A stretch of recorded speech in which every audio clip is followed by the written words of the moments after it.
Hi, my name is Burkhard Hansen, and thank you for your interest in our home.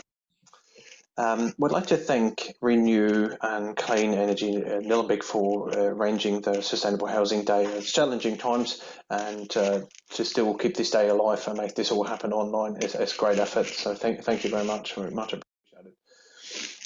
Um, Today we are going to talk about our own house. My wife and I purchased our home in Eltham in 2014. As you can see on this image, it's an old weatherboard home and extremely uncomfortable, very cold, but a beautiful piece of land. So we fell in love with it. The minute we saw it, we were immediately drawn to its location on the high end of the street, gum trees around. It was just stunning. Um, as you can see, there's only one gas heater in the lounge, and the kitchen was kind of blocked off, so it's very uncomfortable and very um, just ancient and awkward the way it was laid out. In 2017, I don't know what we were thinking, to be honest, but my wife was already 5 months pregnant when we decided let's renovate. That seems like a good time to get started on this.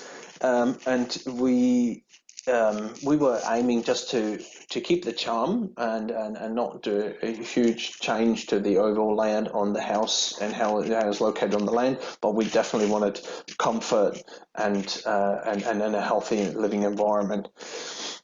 Um, this this quickly completely escalated into a complete a renovation of the entire building. And we're like, well, so we gutted everything and went, look, this is not going to be good enough. Let's do this once, let's do this properly, and we upgraded to achieve passive house performance. So part of this, just quickly to go through these points, the obvious one is obviously the insulation. Thermal insulation was added to it. We upgraded our walls to be 140 millimeter thick, 4.0 insulation in the walls. We had triple glazed windows and doors, timber aluminium tilt and turn windows from Germany. We installed a heat recovery ventilation system to provide consistent fresh air supply to the house, and the entire inside was done with an air tightness layer, and then obviously made sure that we haven't got any thermal bridges in the house. So the aim was really to just maintain 20 degrees in every single room all year round with minimal amount of heating or cooling needed. So that was only passive as was the only. And so back to the renovation, we haven't changed an awful lot to the actual building envelope. It was the TV area you can see, and the sort of timber areas highlighted. We just moved walls out under the eaves. We enclosed TV area and knocked out a few internal walls just to create an open plan living area. So apart from that, it's more or less the same house, just the upgraded version of it. You can see what it looked like after we started knocking things out.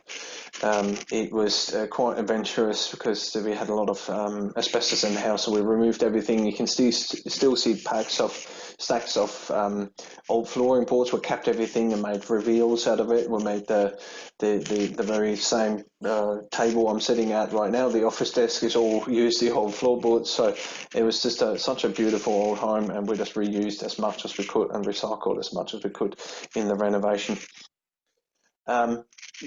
To be able to actually use the land properly, we had to do a lot of landscape. You can see here we created new rock walls to actually define some levels.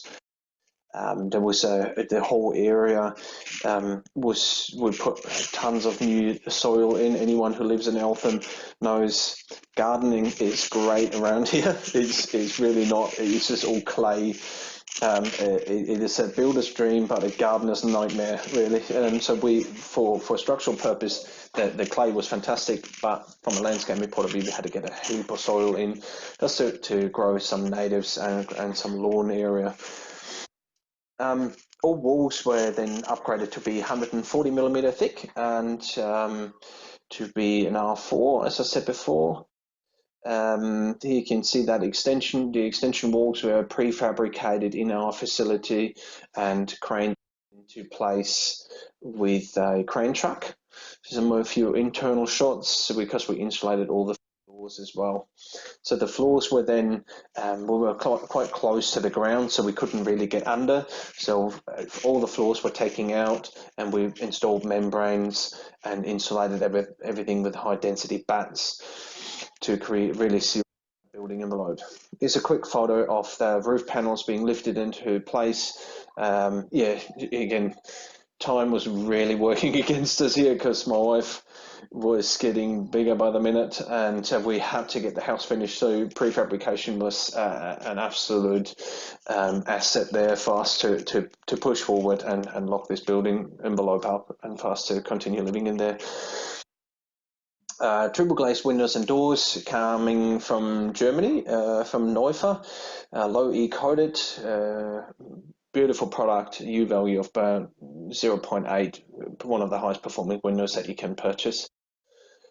Here installed, to be coming from Germany, we've obviously got the lead time, so you can see the rooms are pretty much completed by the time we installed the window. Here's another one of our balcony door, that large glass door facing west. Double seals in there, as is absolute standard, 100% airtight sealed, beautiful product. We've installed a fireplace to be just comfortable. We've got a lot of timber offcuts to reuse those. This tiny fireplace heats the entire house. We've also got a 3.5 kilowatt split system in the house, but because the building envelope is so well sealed now and so well insulated, and the heat recovery ventilation keeps reusing the energy, it uses only a very small amount of energy and keeps this home and every single room at degrees comfortable all year round. We did install a sand and hot water unit. So it's a electric hot water unit, and it's about 78% more efficient than our gas heater or the gas hot water system that we had before. Gas has been completely disconnected on the property. No gas, it's all electric now. The water tank is 7,500 litres and plumbed to the toilets. So we're pretty much covered there all year round. It's pretty good. In 2018, we did some research and decided to install solar hot water on the roof.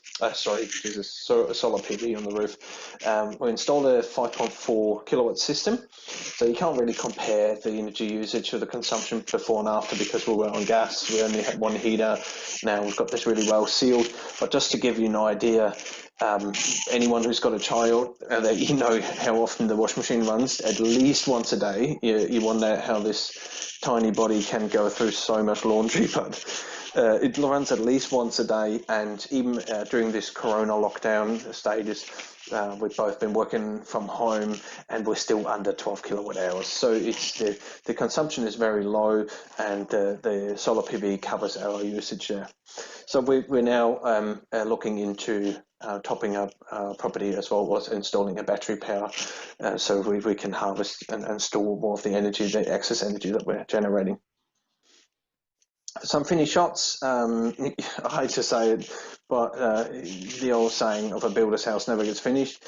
That's precisely how I've become. I don't know why, I'm not proud of it, but so you can see on the bottom left there's a few fascia boards that still need to be painted. There's a couple of skirting boards still missing, but you know that is just what it is. Where time was working against us, and we just need to get the house ready before our son arrived. That was it. That was our little tour of our home. Hope you enjoyed it. If you got any more questions, please feel free to get in touch. There's a lot of Q&A sessions coming up. I'll be part of those as well. So if you got any more questions, please feel free to get in touch. Let us know. Also, if you are interested, look us up on social media and give us some feedback there. Thanks very much for your time. Cheers.